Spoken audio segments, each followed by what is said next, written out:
Hey everybody, RBC here. I'm from Sports Card Teachers, and today I'd like to just talk a little bit about my thoughts on this new product from Topps, the Topps Mercury Wembanyama 2 autos box that I know everyone has seen, and probably you've seen some things coming out of that box. And just want to talk a little bit about some of my thoughts, random thoughts, I guess, about what's happening and what I'm seeing. Full disclosure, both Gym Class and I did buy these boxes. We were very much into this idea of something this spectacular. We were a little cautious and worried about the price, but we did go ahead and do it because we really thought, with what we were listening to from some of the other people out there, that there was a chance that this could really increase in value. But some things happened along the way that really have, at least in my view, have turned me a little bit south, a little bit sour towards it. So I just want to talk a little bit about that. First of all, let's talk about the cost of this thing, man. $8,000, and I know I had a choice in that. I didn't have to pay for it, but with tax, $8,500 for 8 cards. And in the beginning, I'm like, okay, well, if this is limited, if we're looking at 3,000 or 300 boxes, maybe even closer to 1,000 boxes, it's going to be extremely limited. And so I was like, okay, well, let's go ahead. There haven't been that many Wembanyama autos. They're starting to pick up more with the chromes, and we'll talk a little about the VW1s through VW5s later. But I really thought, maybe with a low number, I actually even called Topps, by the way, and I was like, hey, I was trying to get the process of getting the EQL deal. I wasn't sure how that whole process worked to sign up for the lottery to win them. And as I was doing that, I just asked, and they said, yeah, these are going to be extremely limited. They wouldn't give me the number of boxes. Maybe they just didn't know, but they said it was going to be really limited.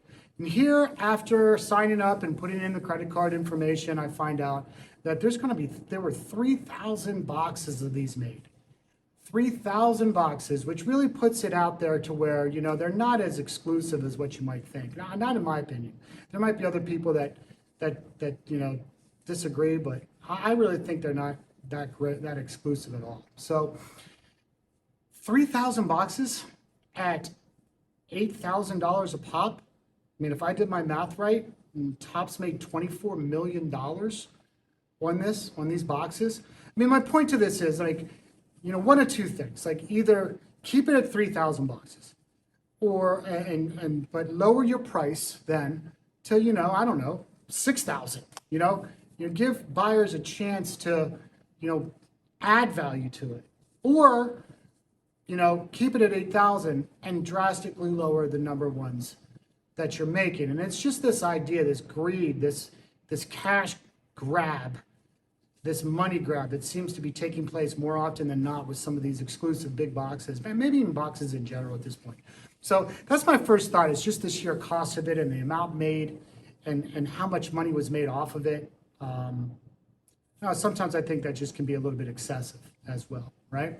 I also am not sure what to think of all these influencers out there that are putting in their sense on how valuable this is going to be on the secondary market. And I can look at sports card investors, for instance. I was watching Jeff and Teapot, I believe are the names, talk about where they thought it was going to reach 25K in the secondary market. And I don't know. There's one right now auctioning off now. I just saw another clip on Instagram about Golden Auctions getting another one of these. It's currently somewhere around $7,500 auctioning. I just find it hard to believe that this is going to reach the $20,000 to $25,000 mark on the secondary market unopened. That just seems like a reach. And I think putting out that information sometimes, man, I don't know. That's just a little bit of misinformation. I know it's all opinion, and we still need to make our own decisions. But it influences people, and I think that influenced my decision to buy this box as well. It did. That's where I'm at too. I was also shocked to find out that after I plugged in the information to get into the auction, not the auction, but into the drawing for this product, after all that was done, before I even realized if I had won or not, I saw what arguably is the best card already being pulled by someone on YouTube, right? Like the Jordan Wembanyama dual auto was pulled before I even knew if I won the auction. So I'm already locked into my $8,000, and I'm seeing someone who somehow got early access. And now I already know I'm guaranteed to not get that particular card, which I knew was going to be difficult to get anyways, but still, it's the point, right? I mean, why are all these high-end sellers, influencers, whoever it is, how are they getting all this early access? And I know sometimes, you know, they have deals in place, but when it's something as exclusive as this, and you're saying it's going to be on the up and up and using EQL so that we're not, you know, getting all the artificial intelligence buying up a lot of boxes, well, then we should keep it on the up and up and make sure everyone has the same time frame on when they're going to get these. So I was really disappointed in that whole, you know, concept as well. And then, you know, I really started doing the math on this. I'm like, okay, so if there's 3,000 boxes and they're guaranteeing 2 autos, that is 6,000 plus autographs being done, because there's all these dual autos that are numbered as well. So you're somewhere between 6,000 and 6,500 Wembanyama autos that were just added to the market, just thrown out there, just at overnight, right? And you gotta understand, like, they did this VW1 through VW5 run, 5 separate auto cards numbered from 99 on down. And if you do the math on those, that's 1,500 plus autos right there.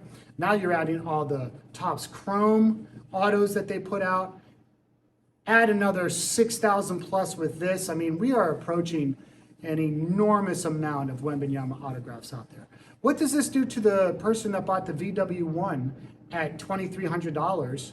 That's trying to, you know, hold this longer term, maybe to flip or maybe just to see how it grows over the next couple of years or throughout Wembanyama's career, when you add that many rookie autographs to the pool.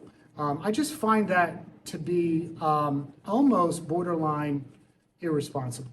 It really puts buyers who think they're getting something special for a high price. All of a sudden, you know, the mindset is, boy, I really have lost some money on this. This is really not as valuable as what I once thought. And it's all because of this money grab right out of the gate of, you know, $24 million worth of boxes. So, you know, not to mention, and the last thing I'll just end with this, you know, I'm not anti the way it looks. A lot of people are anti the way it looks. I saw one person say it looked like, you know, Wembanyama was taking a crap in one of the, you know, patch auto cards that he got. I don't mind the look of it. I think the look's nice. I think it's pretty cool. I don't mind that the patches are a little bit boring, some of them. And I'm not even, you know, concerned about it not being licensed. I don't necessarily need to see the NBA logo or see the Spurs logo as much, but it is not licensed, right? I mean, these are unlicensed products, and you know, they're going for a lot of money. So I'm curious to see where this goes. You might disagree. Maybe it does go closer, you know, to the $20,000 mark in the secondary market. But the last time I checked, these are going for significantly less than what people bought on eBay, especially when you factor in like some of the fees and other things that go with that. So just a couple random thoughts on this latest craze of the Topps Mercury Wembanyama box. I hope you enjoyed. Please comment down below if you agree or disagree. I'd love to know, you know, what you disagree with, so I can kind of just get a different point of view. Please subscribe if you don't mind. We're trying to build something here. And thanks again for tuning in. We'll see you next time. Take care.